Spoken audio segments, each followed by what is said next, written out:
This is Tom Bain. What is this? This is Wine, Money, and Song. And if you're interested in wine and you want to learn about the best values in wine, please subscribe. So when you open up a bottle of wine, you sit down to have your meal, you pop it, you pour it in the glass. You're expecting a certain quality of wine. And when I got started in the wine business, back in the early 70s, there were a lot of flawed wines. There were a lot of wines that really didn't taste good. And I mean that not in a stylistic way, but I mean it, there were defects in the wine. They weren't clean. They had microbes in it. They were oxidized. That happens very rarely today. Now, if you go back and look at pictures on how wines were made back 50 years ago, if you remember Lucille Ball stomping grapes in I Love Lucy, that's a classic comic sketch that she did about making wines. And that's not done anymore, but that's called pipage, the treading of grapes with the feet. And there were different ways of doing it. And today, when you squeeze grapes, you have hydraulic presses that apply just a certain amount of pressure. So it's very, very different. And back in the 70s, when I first started, in the wine shop where I worked, I maybe had 15 imported wines. We had Rufino Chianti, which was wrapped in a straw basket. We had Bolla Suave, Barolino, and Valpolicella. And one of the first wine commercials I remember was Francobolo. This is Francobolo, and he makes his wines, and he's very particular. For Bolla wines, Franco Bolla. Sono Franco Bolla. Why do so many people prefer my Suave Bolla to other fine white wines? Taste. Not just exceptional taste, but exceptional taste every time the wine is served. That is why I make sure that our Suave Bolla tastes crisp, dry, smooth, always. After all, when you're a Bolla, you don't let your friends down. You can always trust the taste of a Bolla. That was in every Italian restaurant, Bolla wines. And maybe we had some Pouilly-Fuissé from France, some Beaujolais, a few generic negociant Bordeaux's like B&G, Saint-Emilion, and a few other types. Maybe we had a $2 Côte de Rhône from the Rhône, and maybe a village bottling of Chablis. And as far as the California wines were concerned, most of the California wines were in the jugs. And all of those immigrants who came over coming over from Italy, they drank the Hardy Burgundy, they drank the big jugs, G&D, Fior de California, very, very strong wines that they bought by the jug fill. You didn't see Cabernet, you didn't see Chardonnay at that time. And the other wines that we sold were fortified wines, ports and sherries. So we sold maybe 80% liquor and 20% wine. And all of a sudden, in the 70s and 80s, things changed. Why? Back in the 50s, Eisenhower built the highway system, the national highway system, where you can get on from the Atlantic Ocean to the Pacific. People started traveling, they bought cars, and then they started flying in airplanes. And they started to go to Europe, and they would come home from Europe, and they would say, hey, I had those wines. And they were really good. And they'd walk into the shop and say, hey, Tom, I had this wine. So that really helped everything. But the thing that really got things going was capital investment in wine, and I will go into that. So on the subject of why things exploded in the 70s and 80s with the national wine market, all of a sudden, huge conglomerate companies saw the potential of the national wine market. And they started pouring money into the wine industry. Pillsbury, Coca-Cola, Pepsi, they made major investments into vineyards and into the wine business. Now, if you think about it, Pillsbury at the time owned Burger King. And Pillsbury's plans of the future were that in every Burger King, they were going to serve wine with their hamburgers and with their other food. And they thought the sky was the limit. It was like the gold rush, but it was the grape rush that all these companies got in and said, hey, this is going to be huge. So Coca-Cola also bought into it. They bought the wine spectrum. I was briefly involved with selling some of those wines for Coca-Cola.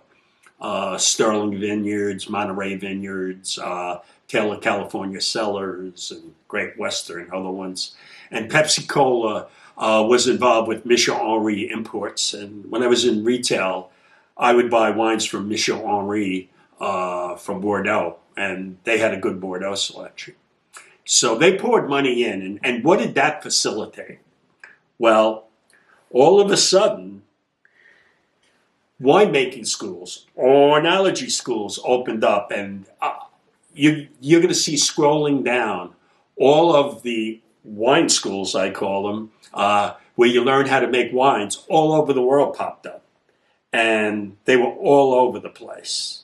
And the interesting thing to me, a lot of people who were European went to oenology school in America. Now, I know Christian Mouex from Chateau Petrus went to school here. Jean-Michel Casse, Lynch Bodge, Heritage. He also went to school here in America. And a little side note on Christian Mouex. Christian Mouex worked a harvest in 1968 at BV. And it just happened to be probably their greatest vintage ever. And it was interesting that people from Europe send their children to learn winemaking in America. And the reason why they did that is because the modern technology of winemaking came from, especially the University of Davis. That anyone who was anybody went to school at the University of Davis who made wine. Now, not to toot my own horn, I have attended several seminars there, multi-day seminars, chemistry of winemaking, wine enjoyment, and other things involved in the wine industry. And anyone in California, their technology came out of University of Davis because they were supported by big companies. Gallo put a lot of money into wine technology. And what happened there was the hygiene of making wines improved almost overnight. I remember I was in France in probably the late 70s, or maybe it was the early 80s, and I was at Calon-Segur, a Santa Staff excellent estate. And when I was at Calon-Segur, I couldn't believe how dirty it was. There was mold on the floor. It was wet. It was flooded. It was dirty. And I walked out of there, and they said, "How the hell can they make great wines?" I go, "How can they make wines? It's so filthy." I went back a few years later, and it was 180 degrees. They had absorbed the new technology, and that, to me, was the biggest change. That there was a lack of dirtiness and defects in wine because of the hygiene. And that was really brought out through the schools for oenology. And what happened there too, they had chemical analysis where they would prick the grapes and they could see the potential alcohol, how much sugar there was in there, which is called Brix, B-R-I-X, and that's a German measurement of sugar in the grapes. And you measure the acidity, and you could measure tannin levels and everything. And that's something that helped picking the grapes, when to pick the grapes exactly, that you would get the optimum ripeness that you wanted. Then stainless steel fermentation came in. And what stainless steel fermentation did for winemaking was, stainless steel is very easy to clean. And it's easy to control the temperature of fermenting the wine by lining the jackets with cooling elements. And what stainless steel did, especially for white wines, it saved a lot of the aromatics in the wine, that you wouldn't lose the nose in the wine. And the bouquet of the wine really helped reserve that. Now, when I was at Chateau Latour in 1983, tasting the 82s out of the barrel, I noticed they had stainless steel tanks. And I mentioned, I go, I haven't seen these around much in Bordeaux. He says, yeah, they have it, they hide it. He says, we use them, it's very clean, it helps us tremendously with fermentation and just controlling temperature. And that sort of woke me up. If Chateau Latour is going to do that, one of the greatest wines in the world, other people, I'm sure, are going to do it, and they were doing it. So that helped temperature control and the hydraulic presses. Remember, we're stomping the grapes, or we had a screw that would go into the wine, and they would screw down on top of the wine, and it would be a press, and you just keep it going like an auger all the way down, and it would press the wines. Now you have hydraulic presses that exactly a certain pounds per pressure, that it's not too heavy, not too light. It doesn't over extract the skins, and you won't get bitter components. That helped. And also oak management. Now, what's oak management? You're going to be managing trees? No. Oak became very influential in the 70s and the 80s in California, but then in Burgundy. All of a sudden, people were double barrel fermenting their Burgundies in it. And it was so overblown that a lot of the wines in California, the Chardonnays and some of the Burgundies for a while, it was like you were getting toothpicks out of your mouth. They were so woody. But that has long since subsided, and judicial use of oak is very important, and oak management, as I said, is key. Now, today's craze seems to be concrete eggs, that they ferment the wines in small, varying sizes of concrete eggs for fermentation. And I don't know that much about it. And is it a passing craze? Maybe. But things are always changing. And I haven't even spoken about, in the vineyard, mechanical harvesting. You remember we used to send a bunch of pickers out to pick the grapes, and you watched Gallo Makes Wines with loving care. They have the baskets on their shoulder, and they pick it. And now they have machines that go out, and they shake the vines, and it falls off into a hopper, and they go through. Now, how widespread that is, I don't think they tell us. But the greatest wines in the world are still basically handpicked. So what does that leave us with?